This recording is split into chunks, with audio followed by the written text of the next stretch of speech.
Welcome to WOW, the Woman of the Week podcast series from Pharma Voice. This episode was made possible by a generous sponsorship from Ogilvy Health. For more information, visit ogilvyhealth.com.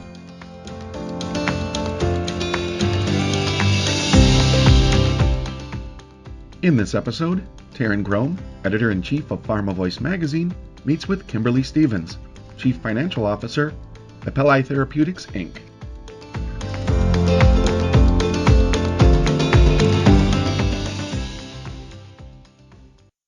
Kimberly, welcome to the Pharma Voice WOW podcast program.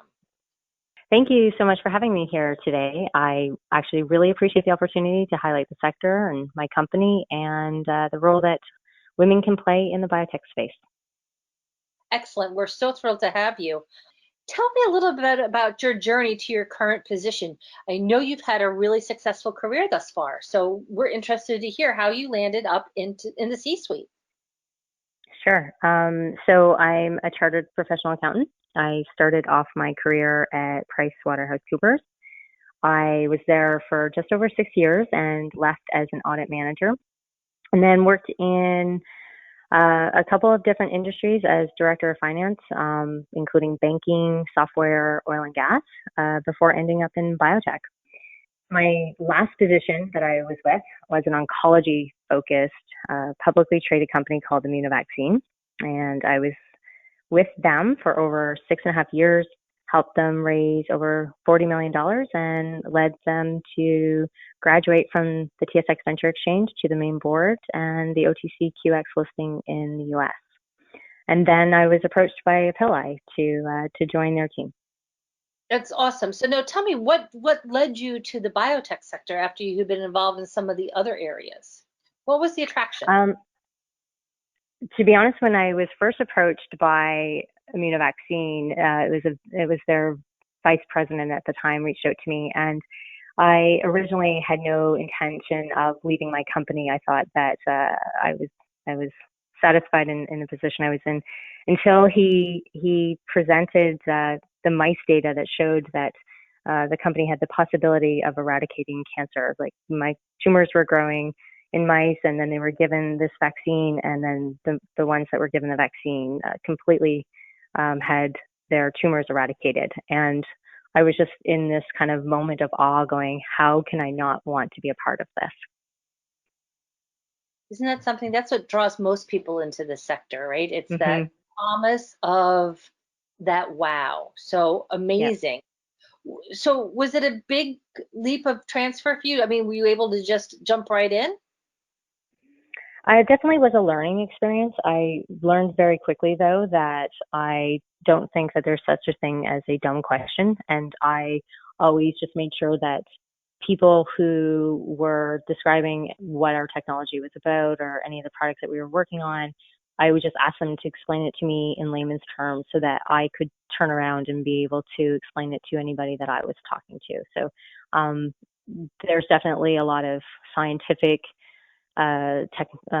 descriptive words that I had no idea what they were talking about, but I think that people had the patience and understood that ultimately, in my role as CFO, I have to be able to relay this message of what the company is trying to achieve to the investment community. And so understanding how to be able to translate that and, in layman's terms and in very simplistic method, that's ultimately I needed to know that. And so therefore, people were willing to take the time to kind of educate me.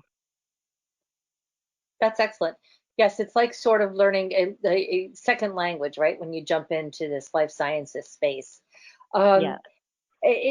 You joined your current company shortly after its launch. So you were successful at your previous company. What led you to join the startup? So Appilli actually reached out to me to join their team based on the experience that I have working with publicly traded companies in the biotech space. Appilli was actually founded by an investment bank, and so they're very transactional, or we are very transactional focused. And so the intention was always to continue to expand the pipeline of products in the infectious disease space, and therefore the need for continued funding whether through government grants or equity raises would be required. And so while, again, I was not looking to leave immunovaccine, I had multiple years of experience working with public company reporting and compliance. I looked at this as a new challenge for myself and an opportunity for me to join a company with the intention of taking it public and to gain that experience. And then, to be honest with you, I think, quite frankly, I find the biotech startup space exciting. You have to be nimble and you have to adapt to the ever-changing environment. And life never gets boring. No, it does not. And especially when those dollars are so precious, right? Absolutely. We often hear that biotech burn rate, I mean, every dollar is scrutinized. And let's talk about taking the company public. You just closed a public offering of more than 11 million. So tell me what that experience was like, because not everybody gets to do that. And just to clarify, we actually just raised shy of $17 million, which was definitely a highlight for me. It's the biggest raise that I've accomplished so far in my career. I think that it's a true testament in terms of the support that we have with our current shareholders, as well as some of the new ones, that they understood what the company is all about and what we're trying to achieve. And so taking the company public too was an interesting challenge for me, but I would say it wasn't that different from my past experience in terms of understanding what the compliance and reporting requirements were. It's just actually getting the company prepared and ready to be able to pull the trigger and go live. But since then, since we've actually been public, it's been exciting and being able to kind of access capital very quickly on the markets and spending a lot of time educating the investment community in terms of the life science space, in particular, the infectious disease space that I feel that got neglected up until COVID-19 hit. And then now that some very, very, very unfortunate circumstances that the world is in right now, I do think it brought light to the fact that infectious diseases are critical and can be detrimental, and that we need to have companies like Appilli working on potential solutions so that there are going to be potential therapies at the end of the day for these type of diseases. I couldn't agree with you more in terms of, if there's a silver lining, that COVID-19 has shown a light on some of these neglected areas of therapeutic need. Absolutely. So tell me a little bit more about advice that you would provide to other folks who are looking to raise equity or get government grants, and any best practices or tips that you can share. I know a lot of women who are in the finance area are looking to raise capital. What are some of your best learnings? Yeah. So from my experience, it's really about just laying out the business plan of the project that you're contemplating. And it's easy for funders to see kind of the end goal and get behind it if they understand what the business plan is. And I find actually oftentimes people kind of have these ideas and business concepts, but they don't necessarily do the work to really kind of flesh out what that whole package looks like and whether the benefits outweigh the risks. So at Appilli, we put a lot of time and effort developing that business plan, understanding what the risks are, and determining what that kind of return on investment would look like for investors. Because ultimately, whether you're talking about equity investors or government agencies, they really want to understand what that potential return is going to look like. And then I would say, secondly, there's also an element of relationships that's, I think, is absolutely critical to success. Like, people need to trust who they're investing in and have that kind of rapport that goes beyond just looking for money, but rather, understanding that this is a partnership. Like, it often takes time to develop these relationships, and I compare it often to marriages. Like, you have to, first date someone first and get to know them before you're going to commit to spending the rest of your life with. And I think that's the same when it comes to getting funding. Like, people want to be able to understand that they can trust the people that they're investing in and understand that, that's what they're trying to achieve. And then, leading into that, I would say it's also then about accountability. Like, what are you trying to achieve? Like, you've outlined the business plan, you've outlined like the milestones that you want to hit. And so then you have to be dedicated to meeting them and proving to the investors that you can be trusted to actually deliver on them. That's great advice. Thank you so much for sharing that. I think that, everybody looks at that area of funding and thinks it's so daunting. But you really succinctly laid out a really nice plan and how to attract investors. So thank you for that. So when you lead your teams, what are some of the things that you do to keep them motivated, to keep them inspired? And then I'm going to ask you to tell me about those qualities you look in that next generation of leaders to seed your teams. Sure. So I think what really motivates a team is that they need to understand the strategy. They need to know where the company's going. What's the ultimate goal? And I think then, like once they understand that and you have that alignment and commitment from the team, then you have to make sure that they're kept informed. I feel like when people think that they're in the dark and they don't understand why certain decisions are being made, they stop feeling respected and then you lose their commitment. So having these weekly, monthly, quarterly touch points, meetings with the team, ensuring that communication is flowing to them and that they have an opportunity to also be heard. I think that's really the key in terms of managing teams.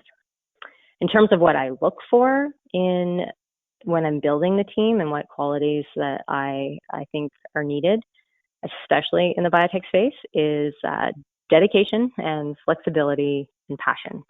I think that the biotech space is dynamic and people have to wear multiple hats and take on different roles. And so when I look for someone, like I really am looking for that grit, that passion to want to work hard and up for the challenge. And then I would say, like, also along the same lines, you're kind of looking for those people who are problem solvers, people who try to think outside the box and try to get to a yes before just immediately concluding that it can't be done. Too often, I think people just like see a problem and they say, no, can't be done. And so we look for people who say, you know what, this is going to be challenging, but let me look into it and let's flesh out every like possible solution to see if I can actually do it. And then finally, I'd say accountability. And like this one's actually really important to me because I really respect people who are willing to admit when they're wrong and or whether or not they make a mistake. Because ultimately, I've always said, like, as the CFO, I need to make sure that I can completely trust that every person in the organization understands that, that everything that we do is important. Every level of the organization is important. And so if there's an issue or an error or something, to make sure that it's elevated and escalated to ensure that, that we have the right data, that people are operating ethically, and just that they take that kind of accountability of really owning their own work and making sure that, that we don't move forward with, incorrect data or something that could, ultimately lead to like the long-term detriment of the company. So that's great. How important is that chemistry in the C-suite between you as the CFO and the CEO and the other members of that executive team?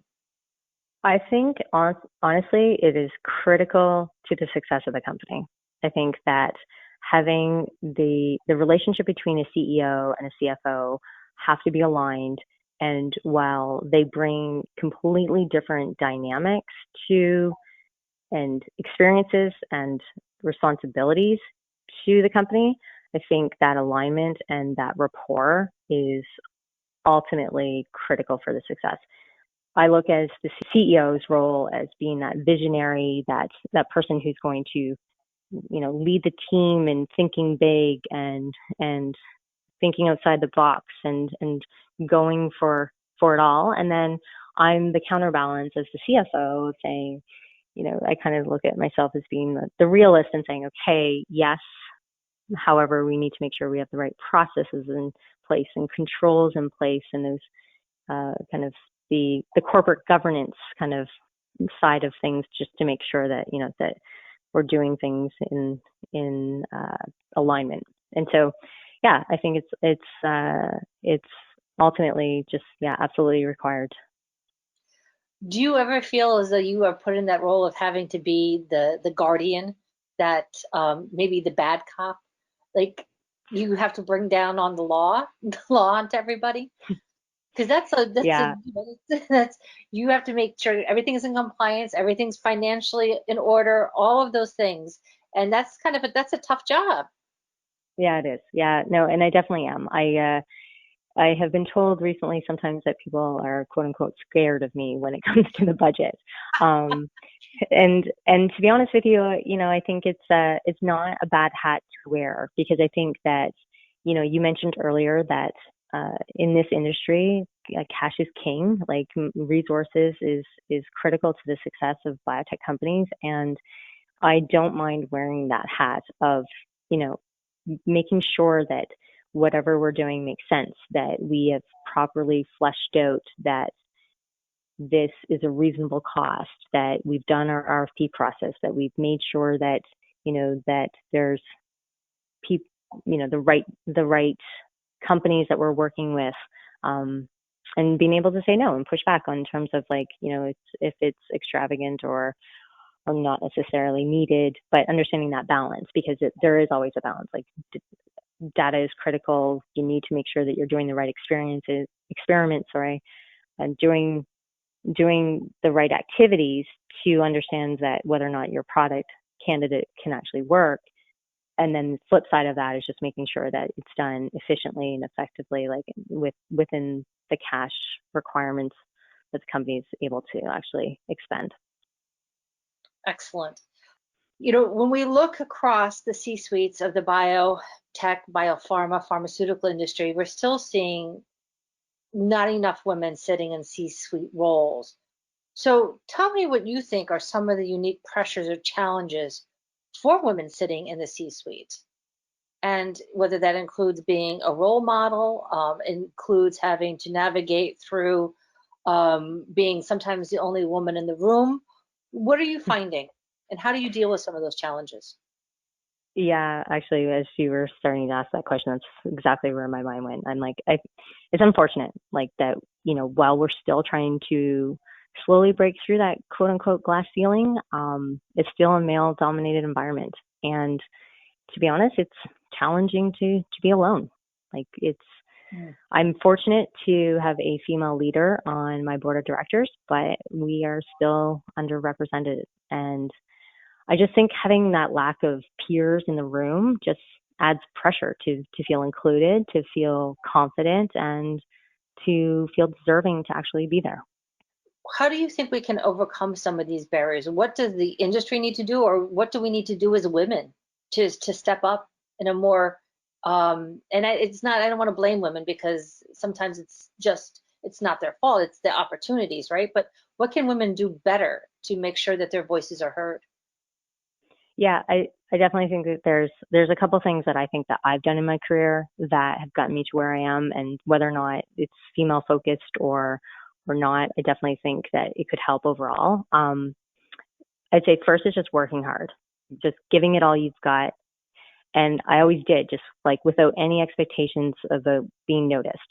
I just think, like, being able to prove that you're dedicated and reliable and that you deliver on results is just that next step to elevate you, that you will get noticed, and then you'll be trusted to take on more challenging or difficult projects, and then that will also lead to the opportunity, to be recognized from the leaders at the top of your company. And then I would say, and this one I think maybe is a little bit related to women more so than men. In fact, I'd probably say not little, but like mostly related to women.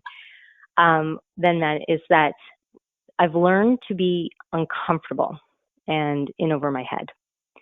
Like, when I was first offered the role of CFO, I didn't think I was ready, and I second guessed myself, and I know that I just push forward because I'm this type of person who doesn't say no to an opportunity. But I just now realize that there's no such thing as of being ready. There's no such thing as being ready. It's just rather, you just have to forge ahead and with as much confidence as possible that you can muster, giving it all you've got, and understand that you're not going to know everything. I think men actually don't have that hesitation that women do. And I understand it because it's really uncomfortable to be in that position, to feel like you're in over your head. But you eventually get used to it, and you do eventually become more confident with it. So I just think that women need to just learn to accept opportunities when they're given and go for it, and just know that no one ever is ready. Everybody, like, no one's ready for that next position. We just have to learn to be uncomfortable. I love that, learning to be uncomfortable. That's a great lesson. Yeah, getting over that self-doubt, and you don't need to have every box checked to take that next step. And I think that's something that we need to learn to do better as women. Is there anything you know now that you wish you had known as you were moving up the ranks? I wish I had have had a female mentor. And I think that women actually really want to help each other, but we're too afraid to ask for help. And so having someone to be able to lean on who has gone through the same experiences I had, or I was going to have, being able to ask those stupid questions, which I just said earlier, there is no such thing as stupid questions, but openly, without fear or judgment, and then having that person like in your corner, knowing that you have someone who wants you to succeed. And like I just mentioned, I've only recently learned to be uncomfortable. I think that I just wish I had have understood that everyone feels this way and that I wasn't alone, and it would have helped me gain my confidence more quickly. Well, thank you for sharing that, because hopefully those who are listening to this podcast will understand that it's okay to be comfortable being uncomfortable. Do you consider yourself to be a role model then?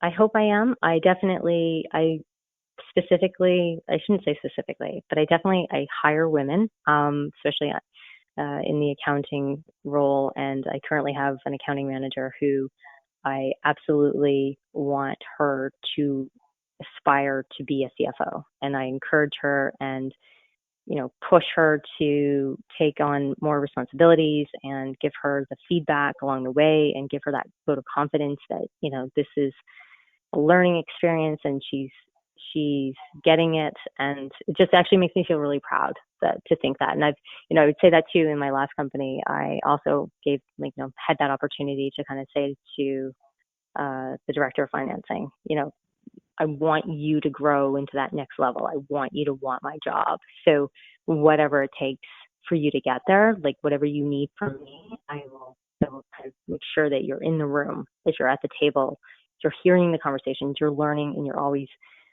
growing. That's awesome mentoring, and doing it so hands-on is got to be tremendously beneficial to your folks. So kudos to you.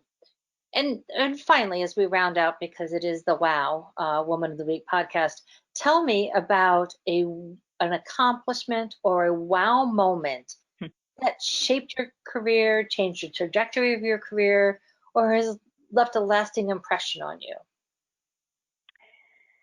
I would say that becoming a CFO at the age of 32 was my biggest accomplishment. That is a wow.